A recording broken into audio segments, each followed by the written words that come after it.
2018 ramal winter is coming, Jokowi ditertawakan.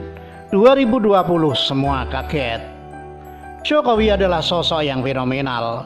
Sejak ia didapuk menjadi wali kota Solo lewat jalur partai PDIP, dia terus berada di partai PDIP sampai pemilihan gubernur DKI Jakarta, lalu masuk menjadi presiden di tahun 2014 dan melanjutkan di tahun 2019. Joko Widodo bukan kutu loncat. PDIP adalah partai yang sudah membesarkan dan dibesarkan oleh Joko Widodo. Persona Joko Widodo membuat partai ini bergairah. Darah perjuangan Banteng ini mengalir deras di pembuluh darah Joko Widodo. Namun banyak orang yang mengatakan bahwa karir politik Joko Widodo sudah mentok. Sudah 10 tahun menjadi Presiden Republik Indonesia, apalagi yang bisa dicapai lagi? Apakah karir Jokowi mentok? Kalau orang biasa melihat tentu karir politik beliau sudah mentok dan gak bisa lanjut lagi. Mau mundur? Rasanya tidak mungkin. Orang itu harus selalu maju. Orang tua saya mengatakan satu hal sejak saya kecil, "Nak, bermimpilah setinggi langit." Tidak ada kata mentok kalau bermimpi. Dan ketika saya menjalankan hidup, banyak sekali pintu-pintu dibukakan dan saya terbelalak melihat betapa luasnya dunia ini. Lantas pasca 2024 Jokowi mau kemana?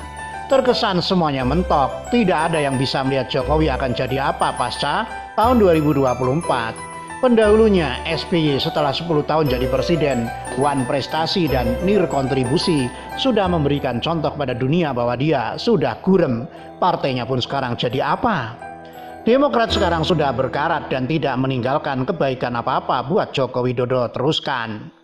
Indonesia di era SBY tidak ada bagus-bagusnya, yang muncul hanyalah proyek-proyek mangkrak yang tidak berhasil dilanjutkan. Salah satu candi terbesarnya adalah Hambalang yang sudah berlumut, strukturnya rapuh dan hanya seperti istana Tarzan. Proyek triliunan itu berhenti. Dan apa yang bisa dibanggakan oleh SBY? Setelah mangkat dari presiden, dia hanya memiliki ambisi-ambisi politik yang selalu hancur lebur berantakan. Anaknya gagal jadi gubernur DKI Jakarta, ditelikung oleh Siwan Abud. Anak sulungnya juga hanya bisa lari-lari di dalam bilik sanitasi. Ngakak sumpah gua liatnya. Anak mantan presiden kok gayanya kayak Dora the Explorer. Menantunya juga beberapa baperan sekali.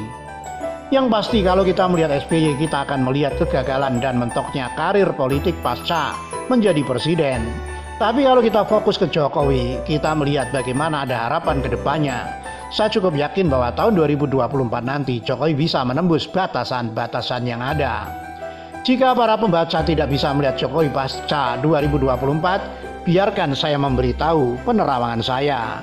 Mungkin hanya orang yang cakra ketujuh terbuka bisa melihat Jokowi pasca menjadi Presiden RI. Sebagai putra kelahiran Solo, Jawa Tengah, Indonesia, Joko Widodo memiliki garis tangan yang bagi saya cukup jelas.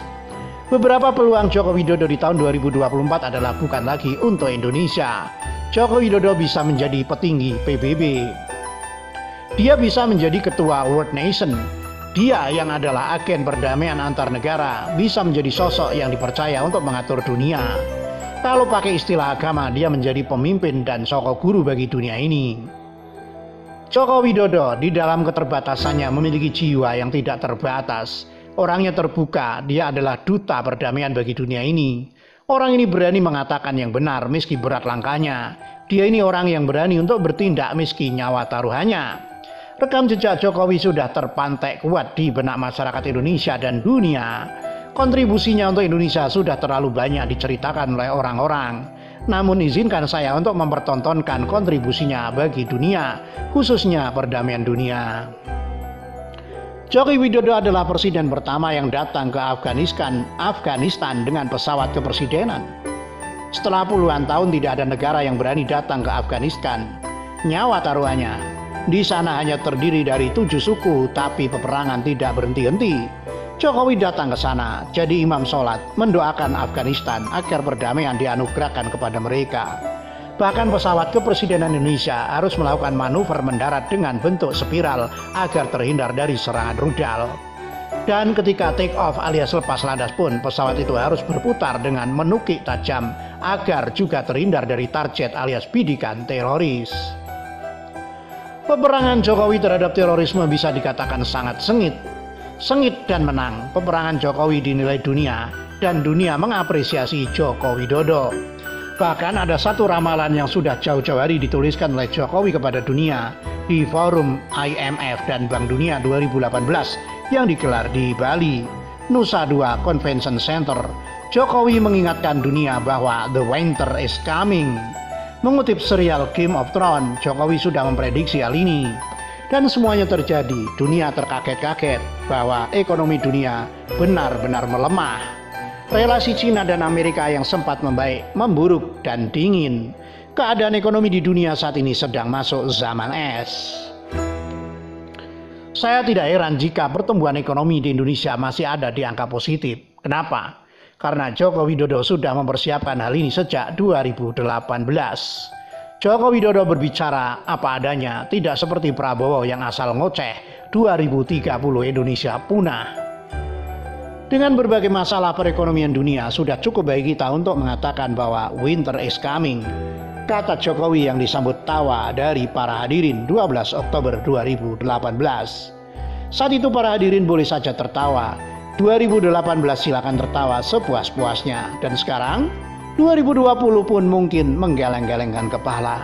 Sambil di bawah kakinya ada para pemimpin dunia sujud bertekuk lutut di hadapan sang visioner itu. Termasuk Trump, Xi Jinping, dan pemimpin-pemimpin lain yang mentertawakan pidato Jokowi tentang winter is coming. Hanya Jokowi yang berani. Saya merinding melihat Jokowi sekarang. Begitulah bulu kuduk. Ditulis oleh Manuel Mawengkang, dilansir dari siwet.com.